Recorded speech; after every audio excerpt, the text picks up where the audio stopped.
Buenos días a todos, somos Entre Guerras y esto es Informativo Geopolítico, unos minutos en los cuales intentaremos resumirte toda la actualidad geopolítica acaecida durante el fin de semana entre el 6 y el 8 de diciembre de 2024. Comenzamos con Ucrania, aunque sabemos que la noticia de este fin de semana ha sido en Oriente Próximo. En Ucrania se han producido avances rusos durante el fin de semana en el este de Belia y Novosilka, el sur de Pokrovsk y en Kursk. El 6 de diciembre, en el marco del Día de las Fuerzas Armadas de Ucrania, el presidente Volodymyr Zelensky entregó oficialmente al ejército el primer lote de drones misiles Peklo, Infierno en ucraniano, una innovación clave en la defensa del país. Este desarrollo marca un hito significativo, ya que son los primeros drones misiles fabricados íntegramente en Ucrania que han llegado a la producción en serie.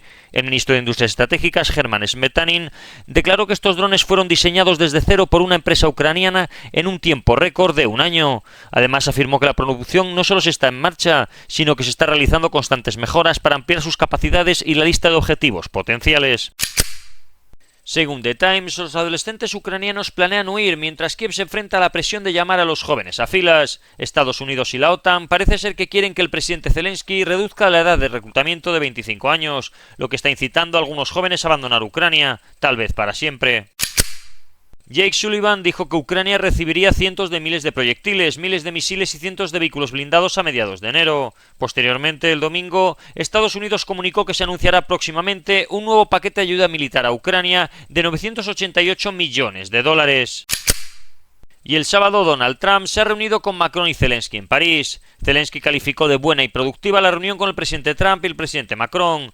Según ellos, han trazado la situación en el frente, la situación humanitaria en Ucrania y lo que se consideraría una paz justa. Y en Oriente Próximo, la noticia del fin de semana ha sido la caída del régimen de Bashar al-Assad, la cual trataremos siguiendo los diferentes días que componen el fin de semana.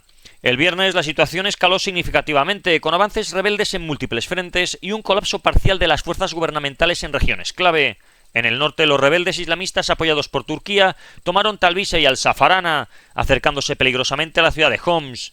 En el sur, el ejército libre sirio capturó posiciones estratégicas como Isra Saida y la base de la 12ª Brigada Blindada en Daraa, liberando a los prisioneros de sus cárceles y consolidando el control sobre más del 75% de la gobernación de Daraa.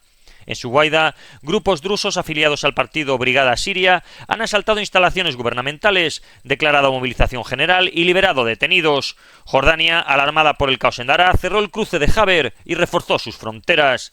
Por otro lado, las fuerzas democráticas sirias ocuparon Deir ez-Zor y puntos estratégicos en el Éufrates, enfrentando la retirada del ejército árabe sirio y buscando evitar un resurgimiento del Daesh, según ellos.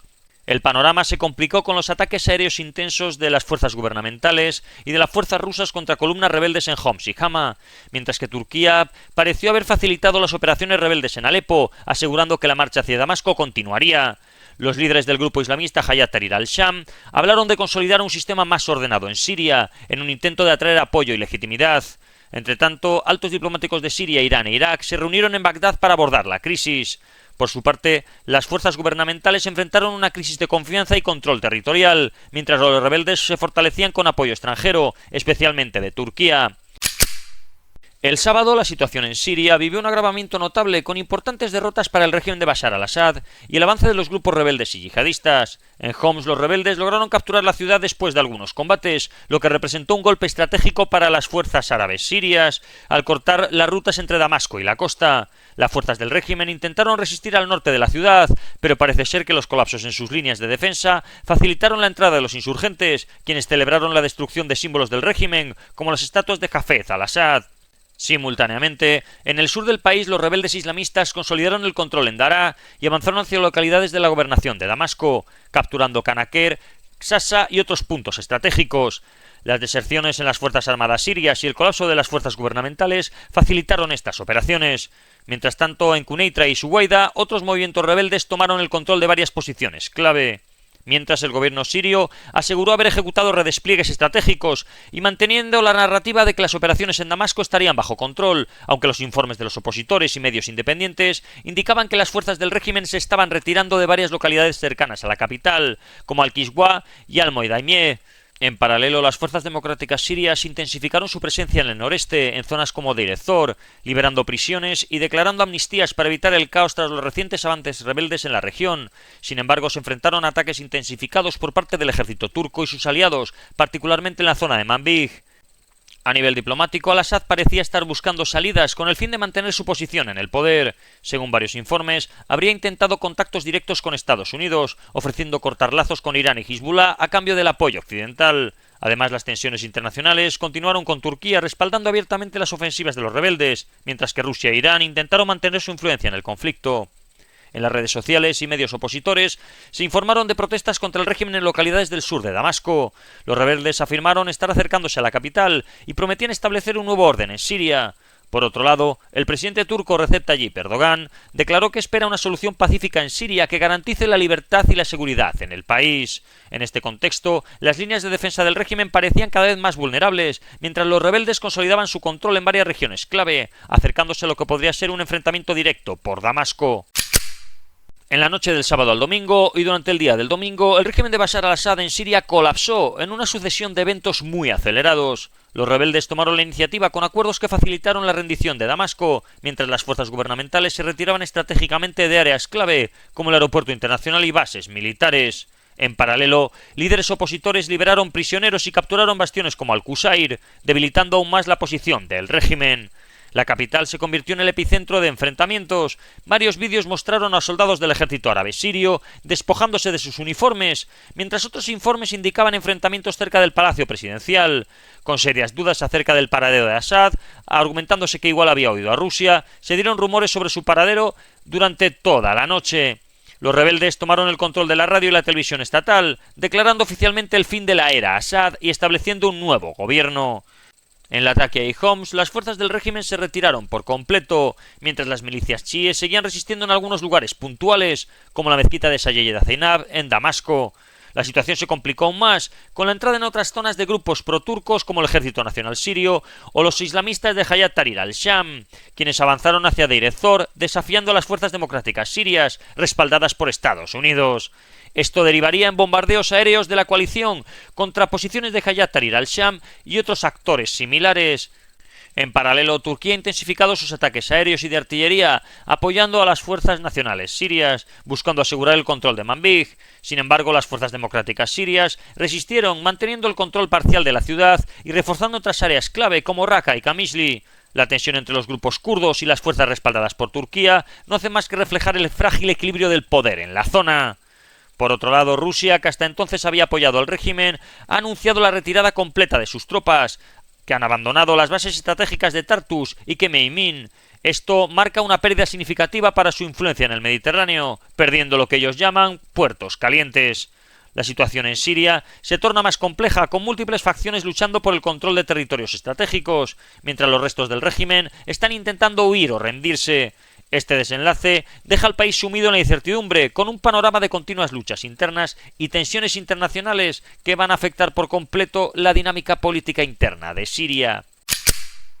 Y con respecto a los sucesos en Siria, durante el fin de semana Israel ha intensificado su presencia militar en el país tras el colapso del régimen de Bashar al-Assad. La Fuerza Aérea israelí ha realizado bombardeos en diversas regiones, como Damasco, Daraa, Quneitra y Deir ez-Zor, destruyendo bases militares, arsenales y zonas vinculadas a programas de armas químicas, según fuentes israelíes. Estas acciones buscarían impedir que grupos como Hezbollah o Hayat Tahrir al-Sham se apoderen de estas instalaciones. Sobre el terreno, las fuerzas de defensa israelíes ocuparon zonas estratégicas como Quneitra y el Monte Hermón, declararon toques de queda y ampliaron la zona de amortiguamiento en los altos del Golán. Estas medidas se han acompañado de trabajos de ingeniería y ejercicios militares para fortalecer las defensas en la frontera con Siria, mientras se restringía el acceso a civiles en estas zonas. En otro frente, las fuerzas de defensa israelíes ayudaron a fuerzas de la ONU después de un ataque en la región de Keder y continuaron bombardeando infraestructura militar abandonada por las milicias iraníes y el antiguo ejército sirio. Finalmente, hay informes de que Rusia habría facilitado la entrega de posiciones clave en Daraa a Israel, lo que sugiere una posible colaboración táctica en medio de la crisis. Estas acciones reflejan la estrategia israelí de consolidar su seguridad, reducir la influencia iraní y limitar el acceso de grupos armados en Siria. Por otro lado, el primer ministro israelí Benjamin Netanyahu se atribuyó la caída del régimen de Bashar al-Assad a las acciones de Israel contra Irán y Hezbollah. Durante un discurso en la frontera con Siria, destacó que este hecho marca un día histórico para Oriente Próximo. Netanyahu calificó al régimen de al-Assad como un eje central de la influencia iraní y afirmó que las acciones israelíes han generado una reacción en cadena en la región. Además, ha mencionado el colapso del acuerdo de separación de fuerzas de 1974, señalando la retirada de soldados sirios. Un comandante del Ejército Libre sirio, entrevistado por The Times of Israel, destacó que buscan la paz total con Israel y han agradecido los ataques de este último contra Hezbollah, Irán, en Siria. Reiteró que el objetivo del Ejército Libre sirio era derrocar a al-Assad y establecer un Estado democrático. Ha subrayado la importancia de una postura política clara de Israel contra Assad para generar confianza, advirtiendo que las fuerzas iraníes en Siria también siguen representando una amenaza para Israel, sugiriendo que actúen desde el aire contra estas milicias. Israel, por su parte, ha continuado con sus operaciones en el sur del Líbano, realizando bombardeos en zonas de almacenamiento de armas de Hezbollah y eliminando a un comandante de este grupo. Ansarollah anunció nuevas operaciones conjuntas para lanzar drones y misiles a Israel, mientras que Israel anunció la destrucción de un misil lanzado desde Yemen. En Europa, las autoridades alemanas han logrado frustrar un posible ataque terrorista dirigido a un mercado navideño en Baviera después de recibir una alerta de una agencia de inteligencia extranjera. El sospechoso se trataba de un hombre de 37 años de origen iraquí, que había difundido publicaciones en redes sociales que glorificaban al Estado Islámico y había fotografiado el mercado navideño de Augsburgo, un lugar muy frecuentado por muchas personas durante la temporada festiva. Además, supuestamente habló de su intención de utilizar un automóvil para llevar a cabo un ataque en el mercado. Tras el arresto, el hombre ha quedado bajo custodia y se encuentra a la espera de su deportación, según han asegurado las autoridades alemanas. El jefe del Centro Nacional de Seguridad Cibernética del Reino Unido, Richard Horn, advirtió sobre el incremento de la actividad cibernética hostil, particularmente de Rusia, que utiliza la dependencia tecnológica británica para causar interrupciones y destrucción. También señaló a China como un actor sofisticado con ambiciones de mayor alcance. Según Horn, las amenazas cibernéticas están subestimadas y su impacto incluye tanto la seguridad digital como la física, resaltando la necesidad de fortalecer las defensas ante estas crecientes agresiones. En paralelo, altos mandos de defensa británicos han expresado preocupaciones sobre posibles represalias rusas contra intereses del Reino Unido en Gibraltar o Chipre. Esto surge tras el uso de los misiles Storm Shadow por parte de Ucrania. Chipre es considerado más vulnerable y se teme que Rusia pueda apoyar a grupos como Hezbollah o los hutíes para lanzar ataques indirectos. Y a solo 2 días de la crucial segunda vuelta de las elecciones presidenciales en Rumanía, el Tribunal Constitucional del país anuló los resultados de la primera vuelta, sumiendo al país en una profunda crisis política. La disputa enfrentaba al candidato de extrema derecha, Călin Georgescu, conocido por sus posturas euroescépticas, y a Elena Lasconi, una centrista pro-Unión Europea. La decisión judicial se produjo tras la desclasificación de informes secretos de los servicios de inteligencia rumanos, que revelaron una presunta intervención de Rusia en el proceso electoral. Según estos informes, Moscú habría llevado a cabo una campaña de propaganda antioccidental para fortalecer a Georgescu, además de identificar irregularidades en la financiación de su campaña. El Tribunal Constitucional, al fundamentar su resolución, argumentó que la magnitud de estas irregularidades comprometía la legitimidad del proceso electoral, por lo que ordenó la repetición de la votación en una fecha aún por definir, bajo la supervisión del gobierno.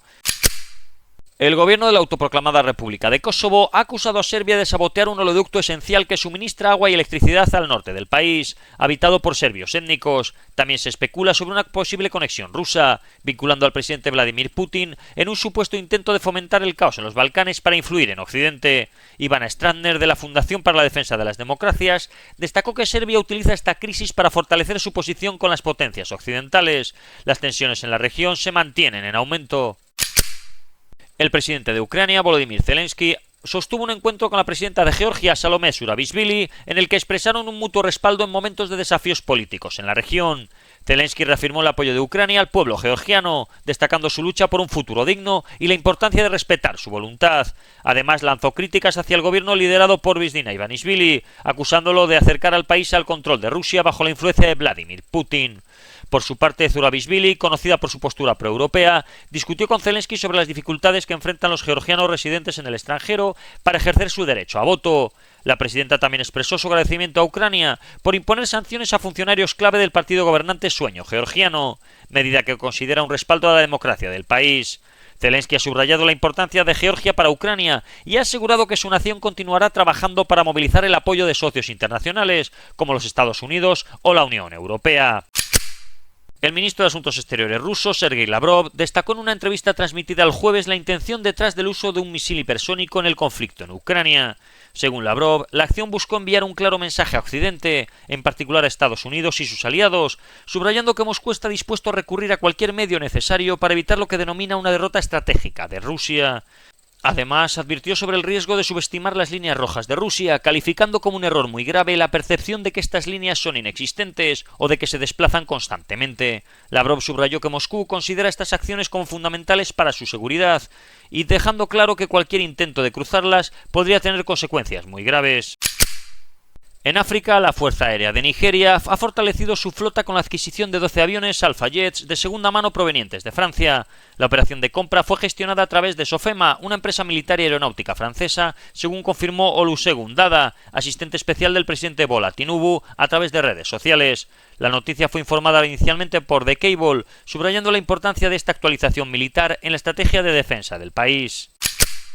En Mali, un alto tribunal ha ordenado la liberación provisional de 11 destacados opositores que habían sido detenidos hace 5 meses después de abogar por el retorno al gobierno civil en el país. Entre los liberados se encuentran exministros y líderes políticos que fueron arrestados en junio bajo acusaciones de conspirar contra las autoridades legales y de participar en una reunión ilegal en Bamako. Esta decisión, anunciada el jueves, permite a los liberados moverse libremente, ya que no se les ha impuesto restricciones de viaje ni supervisión judicial. Uno de los liberados, que prefirió permanecer en anonimato, confirmó esta información a la agencia de noticias AFP. Mientras tanto, Ibrahim Traoré destituyó al primer ministro de Burkina Faso, disolviendo el gobierno mediante un decreto. Por el momento no se han mencionado los motivos de este suceso.